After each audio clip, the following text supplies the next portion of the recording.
Hello. जैसे कि हमने लास्ट वीडियो में टेटोलॉजी ऑफ फैलेट के हमने आई थिंक सीवियरिटी तक हमने बात करी थी। तो सीवियरिटी में मैं एक बार थोड़ा सा रिवाइज करा देता हूँ कि देखो सीवियरिटी जो होती है टेटोलॉजी ऑफ फैलेट की वो दो चीज़ों पर डिपेंड करती है।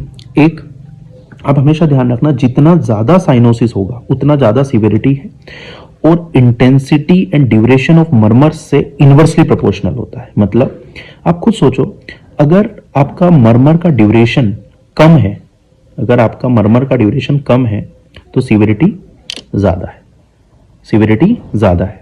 ठीक है, क्योंकि अगर मर्मर कम है। अब उसके बाद जो दूसरा क्वेश्चन है, एक होता है हम हमेशा पढ़ते हैं कि एक चेस्ट एक्सरे फाइंडिंग पे बहुत बार क्वेश्चन आता है, उसका एक फोटो बना के दे देते हैं, वो बूट शेप्ड हार्ट।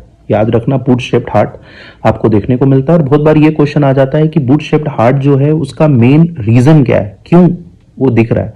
उसका आंसर याद रखना, राइट वेंट्रिकुलर हाइपरट्रोफी उसका सबसे मेन कारण है। अब अगर अपन इसके मैनेजमेंट पे आते हैं तो इसका जो मैनेजमेंट है वो, उसमें दो तरह की सर्जरीज होती है। एक तो होता है कि आप सर्जिकल करेक्शन अगर करोगे तो उसके लिए डेफिनेटिव सर्जरी करनी पड़ती है। उसमें हमें दो पार्ट याद रखना। एक याद रखना कि आपको वेंट्रल सेप्टल डिफेक्ट जो उसको क्लोज करना है, और जो पल्मोनरी स्टेनोसिस है उसको रिपेयर करना है। ये तो डेफिनेटिव सर्जरी हो गई। पर जो क्वेश्चन ज्यादा आते हैं ना वो शंट सर्जरीज पे आते हैं। जैसे आपने कभी नाम सुने होंगे, 3 शंट में बोलता हूं। एक शंट का आपने नाम सुना होगा ब्लोलिक टेनिस शंट, एक नाम सुना होगा वाटरसन शंट, और एक नाम सुना होगा पोर्ट शंट।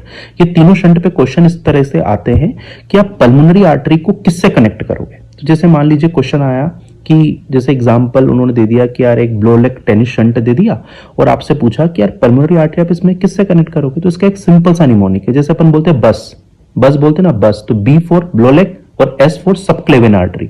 तो बोले मैं पल्मोनरी आर्टरी को ना सबक्लेविन से जोड़ दूंगा, बस इतना ध्यान रखना है। सेकंड क्वेश्चन मैंने क्या बोला, वाटरसन। अब वाटरसन तो डब्ल्यू के बाद क्या आ रहा है, ए आ रहा है, वाटर।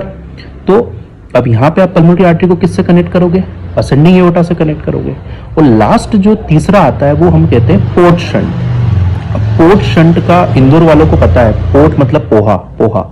तो पोहा जो होता है तो कहते क्या बोलते हैं, पोहा ला दो। तो पोर्ट मतलब पोर्ट शंट, पल्मोनरी आर्टरी को किससे जोड़ोगे, ला दो, दो से जोड़ोगे, मतलब डिसेंडिंग एओर्टा से जोड़ोगे। तो ये 3 कॉन्सेप्ट हमारे यहाँ पे क्लियर हो गए।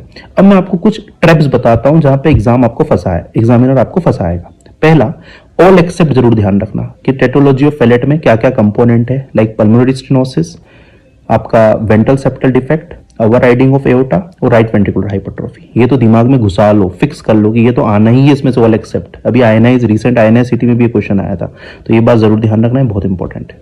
दूसरा एक ट्रैप होता है कि ये लोग ऐसे पूछते हैं कि जैसे उन्होंने पूछा कि यार आप इमीडिएट मैनेजमेंट क्या करोगे टेटोलॉजी ऑफ फैलेट स्पेल का, और 4-5 ऑप्शन दे देंगे। तो देखो, नी चेस्ट पोजीशन कर सकते हो आप, ऑक्सीजन दे सकते हो, मॉर्फिन दे सकते हो, प्रोपेनोलोल दे सकते हो, पर क्या डिजोक्सिन दे सकते हो, नहीं, डिजोक्सिन नहीं दे सकते। तो ऑल एक्सेप्ट में आपको डिजोक्सिन का ध्यान रखना है। ठीक है, तो अगर, और वो जरूर ध्यान रखना जो मैंने पहला बताया था, most common congenital cyanotic heart disease पे क्वेश्चन आए, ये जरूर देख लेना। अगर 1 साल से ऊपर का बच्चा है तो ही आंसर लगाना टेटोलॉजी ऑफ फैलेट, नहीं तो ये देख लेना अगर नियोनेट है तो आंसर क्या लगाना है, ट्रांसपोजिशन ऑफ ग्रेट आर्टरीज। ठीक है, तो ये हमारा एक दूसरा टॉपिक हो गया है टेटोलॉजी ऑफ फैलेट। एंड अगर आपको और ऐसी मेडिकल कंटेंट और कॉन्सेप्चुअल चीजें चाहिए तो मेरी इंस्टाग्राम आईडी को जरूर फॉलो करना। Okay, bye bye guys.